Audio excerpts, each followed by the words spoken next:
We all have some degree of trauma, some psychic wounds that need healing. It is the cost of living on this planet. Nowhere is there a utopia where everyone is kind and well-adjusted, where kids don't subconsciously absorb the stress of their parents, where we don't have generational trauma, where we are passed down that stress we absorb from our parents who absorbed it from their parents and who absorbed it from their parents, all the way back to when times were brutal, where the whole world was the Wild West. And the remnants of that live on today within each of us. We go to school and we can't avoid other children who have troubles at home and who pass those troubles on to other kids through acts of cruelty. We all want to fit in and get along, and we keep bumping up against people who don't want us to fit in, be well adjusted. And so we mold and adapt ourselves to try to get by. We're just kids and we don't know any better. And it is most common that these childhood wounds end up living with us for the rest of our lives because they are so deeply ingrained into our developing brains and minds. And then often we relive these patterns throughout our young adult lives. We seek out those familiar people to be our partners and spouses. We continue seeking approval from people who are often not generous and kind enough to give it to us freely. And it is often that because these emotional scars are invisible, that we can't heal, don't know how to heal, and often can't even see these patterns and don't know we need to heal. And the biggest problem is that our society doesn't offer a lot of options for how to heal. And so we tend to spend our lives masking and avoiding the problem. Society really just tells us that there's very expensive talk therapy, and it'll take years, and then hopefully maybe one day it'll work. There's pharmaceuticals that may be able to help us in the short term, although come with very risky side effects. But they still don't get to the root cause of the problem. And so we may live on them as a long-term solution, but the wounds and the scars are still there. And we're just trying to manage it, stick a Band-Aid on it.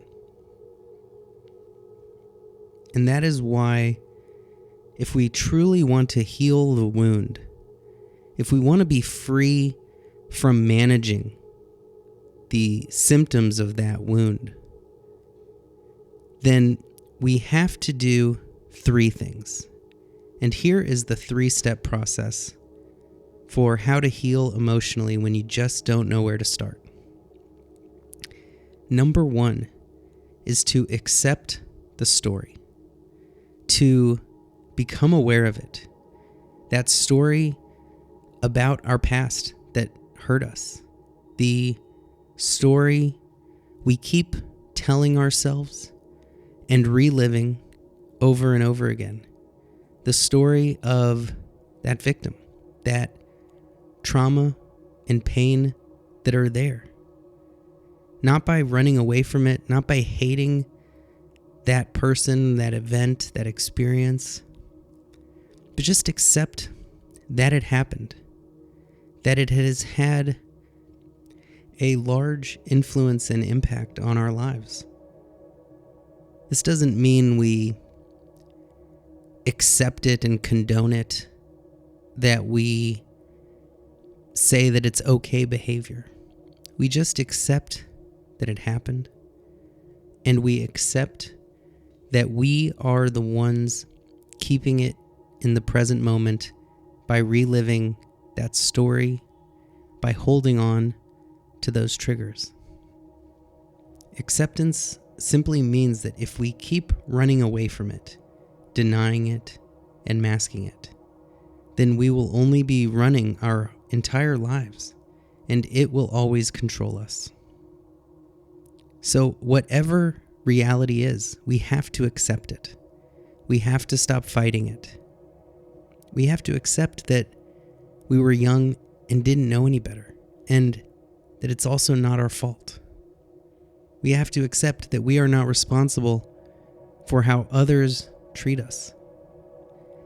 And we have to accept that we have these wounds, that we have this trauma, that we have this pain and suffering. We have to look at it and face it. Because only by accepting the story we tell ourselves about our past can we change that story. We are always either consciously or subconsciously creating a story in our head about what happened, who we are, what the world and the universe are like. And oftentimes that story is not beneficial. It is not helpful, and it is not true. And that is because we are creating them subconsciously. We think we are the victim in our ability to tell the story, that it is beyond our control, that it is objective truth, and that whatever that story says must be reality. But here's the fact. We always create the story. We choose what we bring into this moment from our past. We choose what is important. We choose what we focus on. We choose what we give our energy and attention to.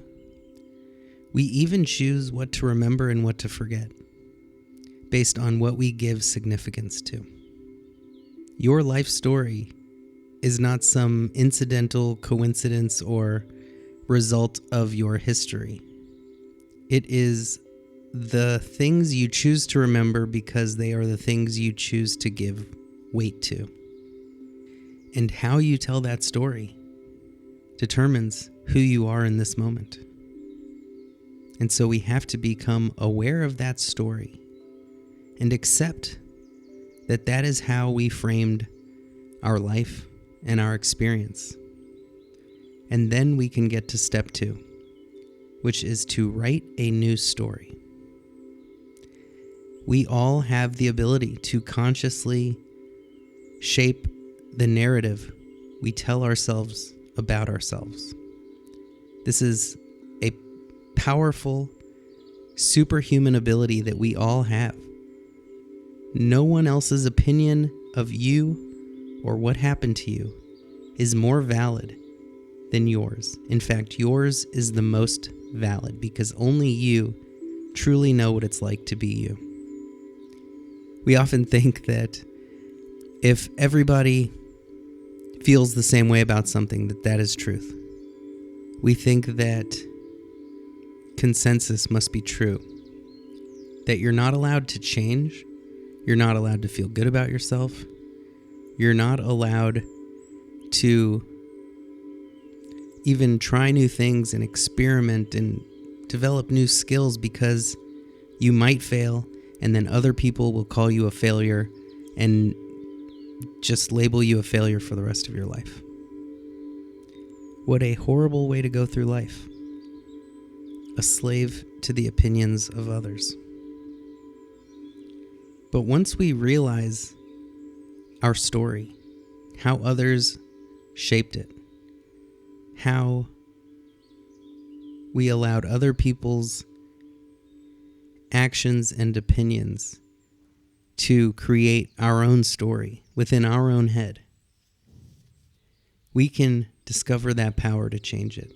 And it is a superpower.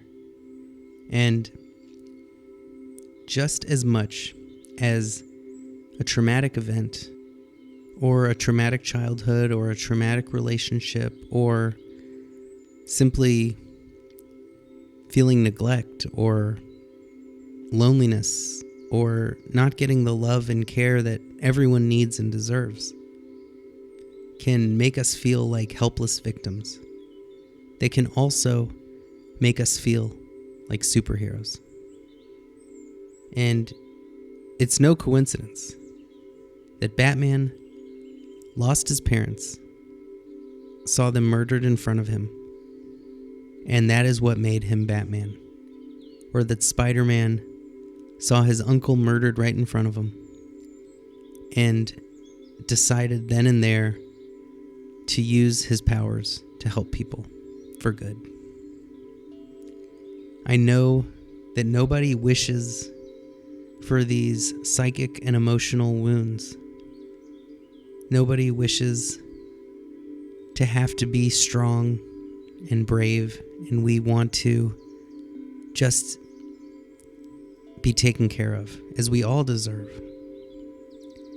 But that traumatic event, that pain we experienced, made us who we are. It made us strong. It made us able to help others in need. It created empathy for others who are suffering.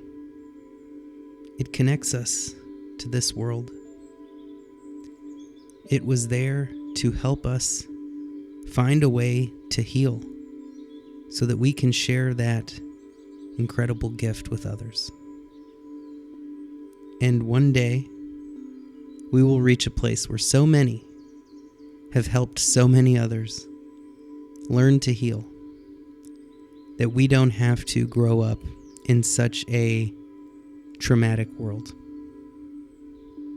The greater the suffering we endure, the more we are able to achieve.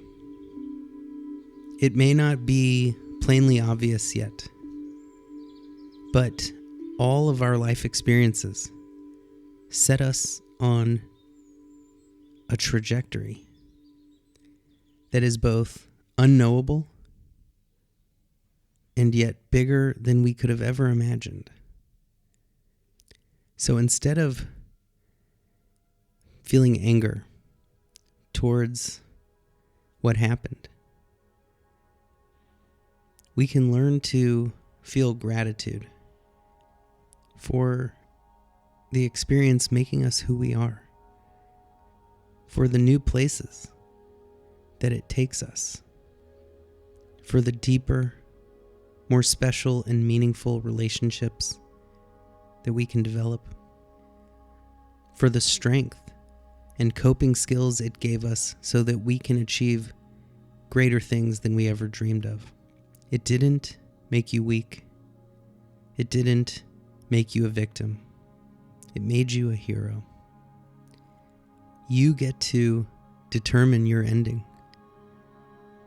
It doesn't have to be a sad ending. You can make it a happy ending. You get to turn it into something beautiful and positive. You get to be grateful for the gifts it gave you instead of anger at what it took from you. And you get to write your future. You get to write how this story ends. So make it a good one. Make it as big and grand, as beautiful as your imagination can come up with. Make it your superhero origin story. And use those powers for whatever you choose. Hopefully for good. I have personally had many traumatic experiences in my life. betrayed by the people closest to me, lost jobs, was picked on in school,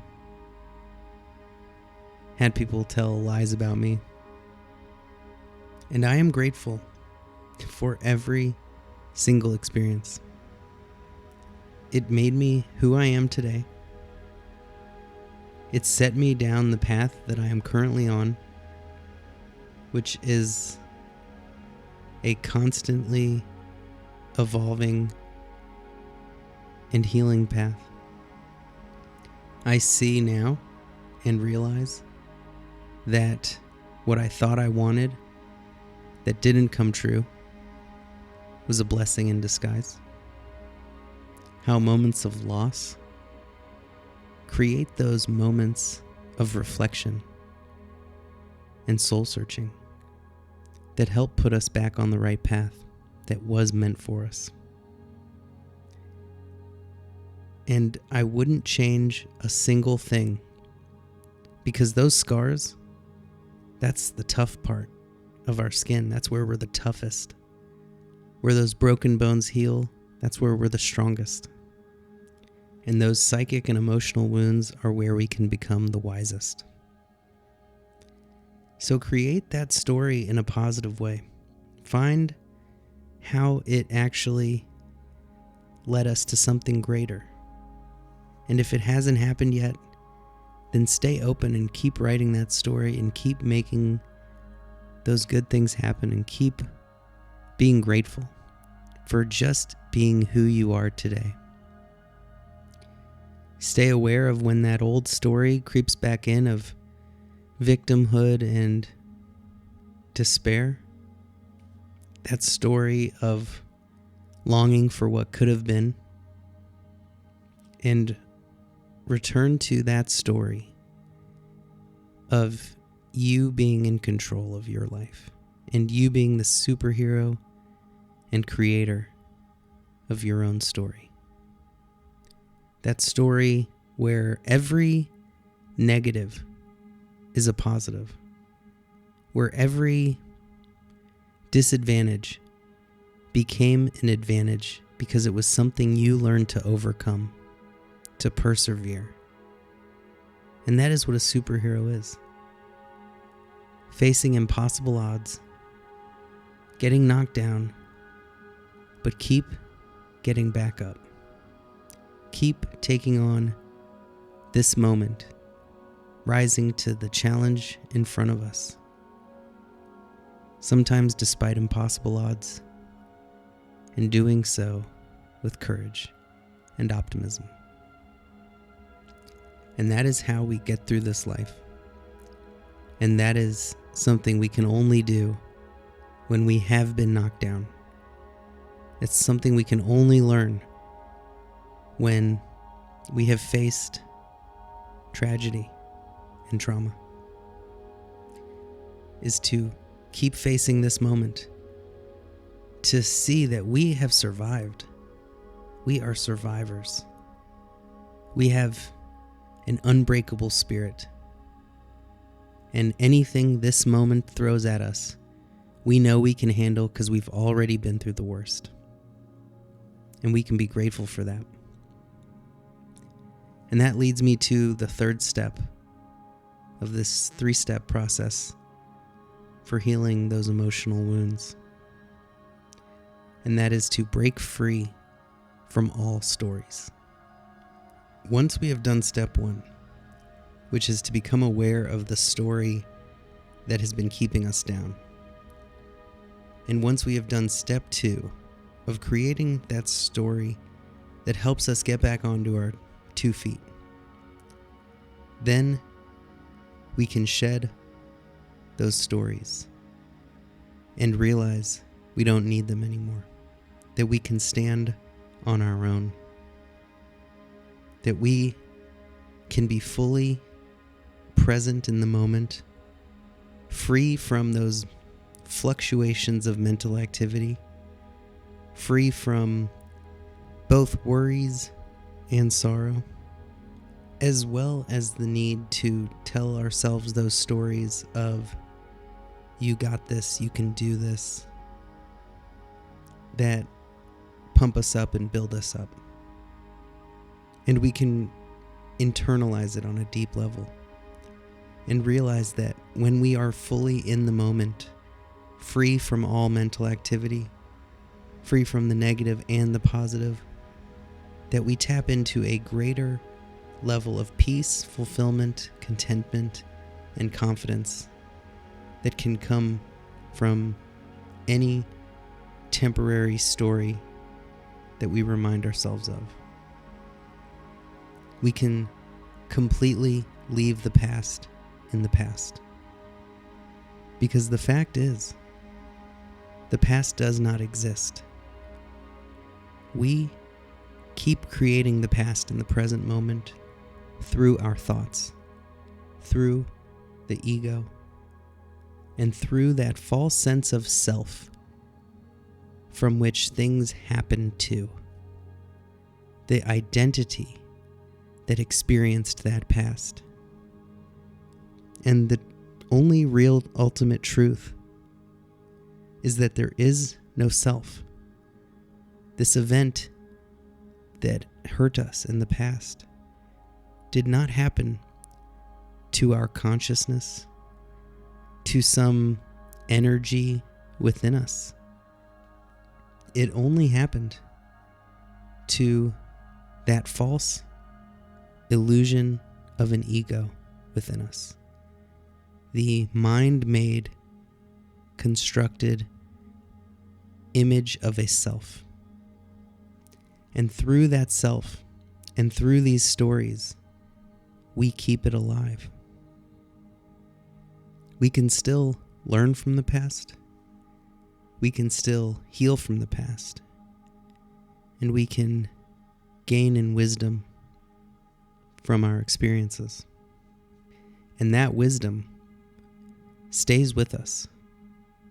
Without the story, without the memory being brought up over and over again.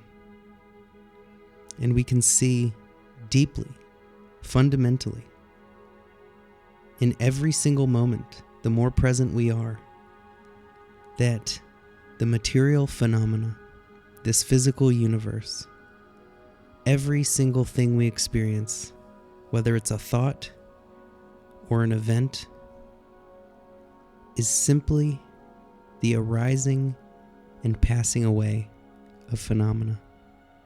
Everything in a constant state of arising and passing away. Temporary, fleeting. And that all there is, ever was, and ever will be is this present moment. It is what heals us. It is what allows the past to dissolve and fade away. It is the ego that clings to the past and keeps it alive. And it is conscious awareness that can let go. So give most of your attention to what's real in this moment.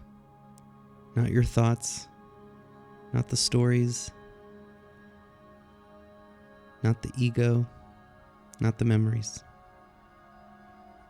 Stay deeply committed to the here and now.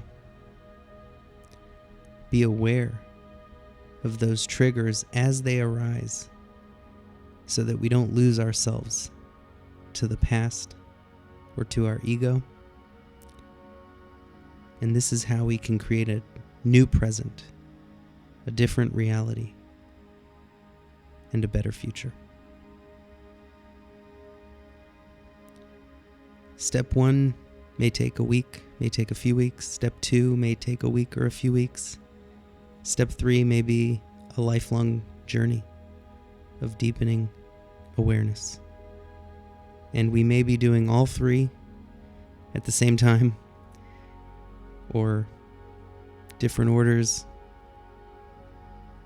That path of healing looks different for everybody. Sometimes we'll be at step 2 and we'll fall back to step 1.